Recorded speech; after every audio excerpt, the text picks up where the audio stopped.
Welcome to academic digest class. The question says when theta equals to 150 degrees, alpha is equals to dash, or you say principal argument equals to dash, or you say the angle is equals to dash. Now remember I told you that for a quadrant, that the distance between each from this point to this point is 90 degrees. 90 degrees, 90 degrees, 90 degrees. So done from 0. The first revolution is 0 plus 90, 90. 90 plus 90, 180. 180 plus 90, 270. 270 plus 90, 360. The second revolution is 360 plus 90, 450. 450 plus 90, 540. 540 plus 90, 630. 630 plus 90, 720. Third revolution, 720 plus 90, 810. 810 plus 90, 900. 900 plus 90, 990. 990 plus 90, 1080, and so on. So it doesn't stop at 360. 360 is just first revolution that gives you 1 circle. It can move on and on and on. You can go on and on and on. So if I know this, remember I told you that for a quadrant, each quadrant will always be less than 90, and that the angle is always acute angle on each case. But just that when you still know that if you're talking about obtuse, you're talking about like something like this, reflex angle. So the one that is above 180 or less than 360 is reflex angle. The one that is above 90 but less than 180 is obtuse angle. The one that is above 0 but less than 90 is acute angle.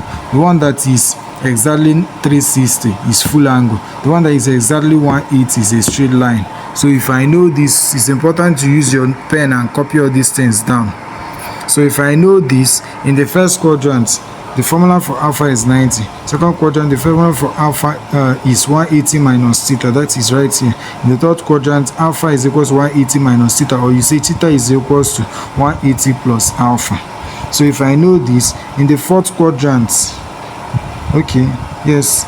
So yes, in the fourth quadrant, that is here, first, second, third, fourth. So in the fourth quadrant, first, second, third. So in the fourth quadrant is going to be theta is going to be alpha, sorry, is going to be equals to 360 minus theta, which means that is the same thing as saying theta is equals to alpha plus 360 degrees. So the same thing with here, theta is equals to alpha plus 180 degrees here. So if I know that, yes, this is third quadrant. Third quadrant, sorry, what are you doing? This thing is still second quadrant. This is still second quadrant. In the third quadrant, what are you doing? This is second quadrant. In the third quadrant, what you have is actually alpha is equals to theta minus 180 degrees. Theta minus 180 degrees in the third quadrant. This is what it should be. Or you say theta is equals to 180 plus alpha. So here where you do 180 minus theta, so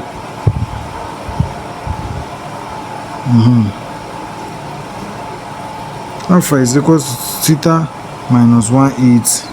So which means 180 plus alpha, yes. So why 180 minus theta is in the second quadrant. So this is not for the second quadrant. This is it stops here. 180 minus theta. Yes.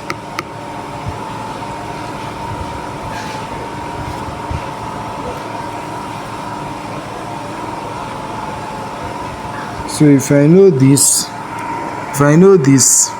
the question that I'm asked, where they said when theta is equals to 150 degrees, alpha is equals to dash. So I'll simply say 150 falls within here.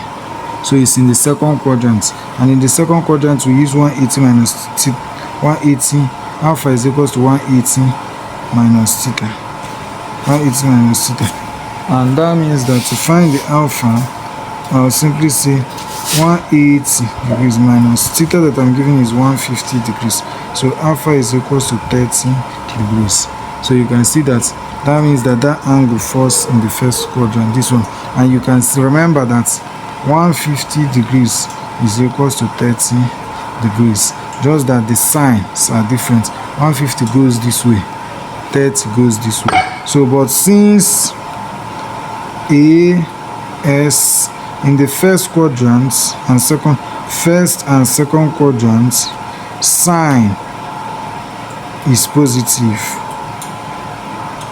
That means that sine 30 is equals to sine 150 degrees, which is equals to positive half.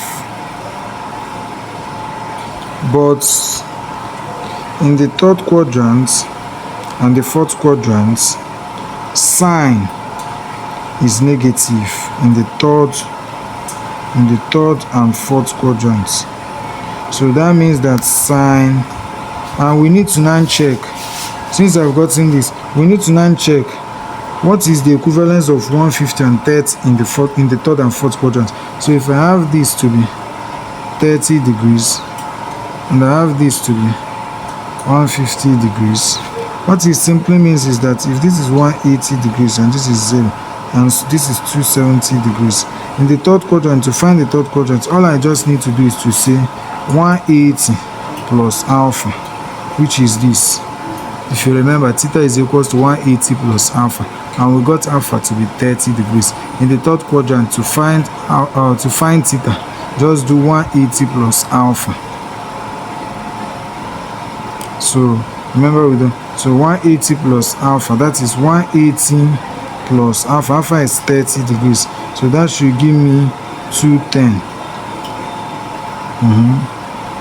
So 210. And in the fourth quadrant, alpha is 360 minus theta. Yes, or you see theta is equals to alpha plus 360. No, it's not possible. This is not possible. Let's not use rotation and kill ourselves. This is not possible.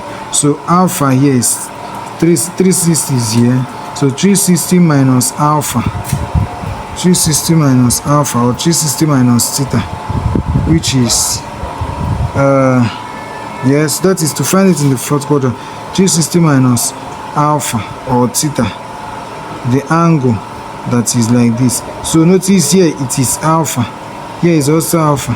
So 360 minus 30, don't hold me for alpha or theta that I'm calling it, I'm talking about angle. So 360 minus 30 is 330 degrees. 330 degrees. So you will notice that sine 210 and sine 330 will give you, and sine 330 will give you negative 1 over 2, negative 0.5. So if I know that, it simply gives you that equation, that principle I told you, that every angle has two positive sides or two positive values and two negative values. So sine 210 and sine 330 are negative because sine is negative in the third and the fourth quadrant. So if I know this, I will simply now need to note that if I remember very well,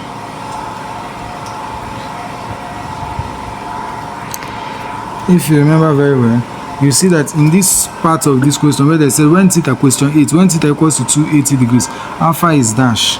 So notice that 280 degrees falls in the fourth quadrant, because after 270 you get 280. 280 is within 270 and 360. So you will ask yourself, in the fourth quadrant, how do you get alpha?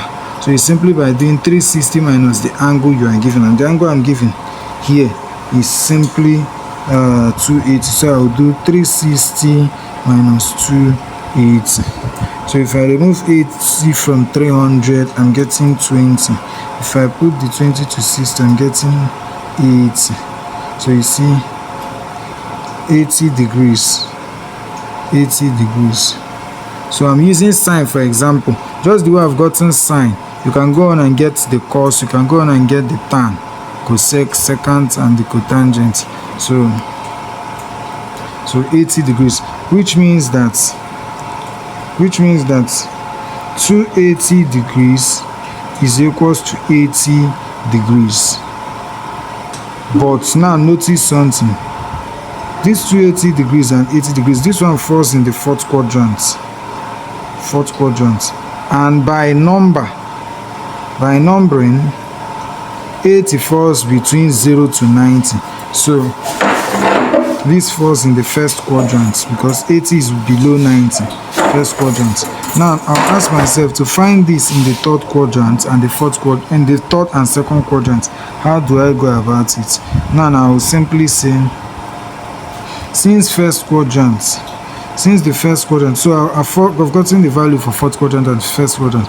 So for the third quadrant, I'll simply say, if I have 8 right here, if I have 8 in the first quadrant, look at it. If I have 80 in the first quadrant, let's say somewhere here 80. I have somewhere here to be 80. Somewhere around here should give me the same value I have here. So how do I do it?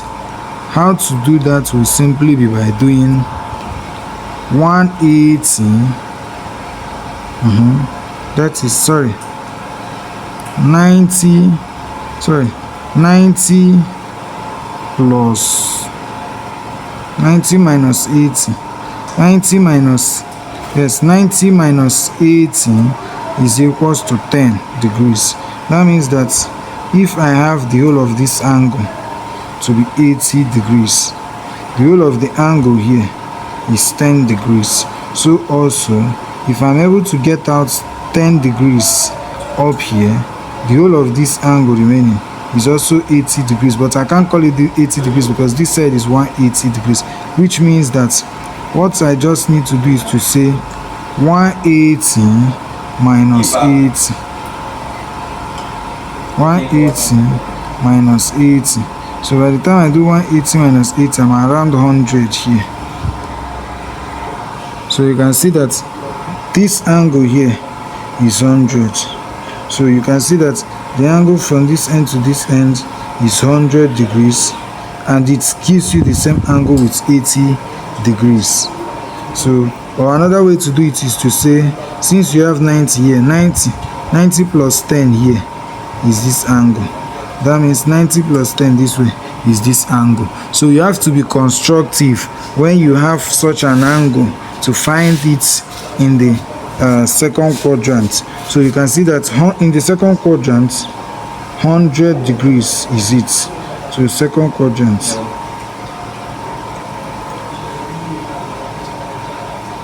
equals to, in the fourth quadrant now, in the fourth quadrant, all I just need to do if I want to get this in the fourth quadrant is to simply say right here and right here. You can see very well that what I have here is 10 degrees. What I have here is 10 degrees. Okay, and in the third quadrant, in the third quadrant is 280 already. This is 280 somewhere. So this thing, everything from this point to this point is my 280 degrees. 280 degrees. So if I get this 280 degrees, what is remaining here is that my 90. Yes, that is the 10 off, so 280. So what are you doing? This is 270. Sorry, so I've gotten it. It's in the fourth quadrant. It's in the fourth quadrant. I got this thing to be everything from this end to this end to be 280 degrees. Sorry. So you see, it's practical. It's not every time that it comes out easy. We can get it easily, but let's do the practical aspect. So if I get this to be 280, if I say 280, 10 here and 10 here, so that means that what I have here is simply 260 because this is 270 degrees. 270 degrees. So I'm using the space of the angles to check. So if this is 270 degrees, this is 260 degrees. So which means that in the third quadrant it is 260 degrees. In the third quadrant. So I've been able to find the angle. So once I find the angle, what it is in the first, second and third quadrant, now you are the one doing the assignment. You find the cos and tan of this angle. but myself I'm finding the sign. So for me to find the sign, I'll simply say sign is positive here and here, negative here and here. So sign is always positive this side and this side, first and second quadrant, negative in the third and fourth. So which means that this value, the value I have here for sine, the value I have for 8 sine 80 degrees will be positive. The value I have for the second quadrant, that is for 100 will be positive, and the value I have for this will be negative. The value I have for this will be negative. It will be negative. So if I know that, I can now check my answer to obtain the values.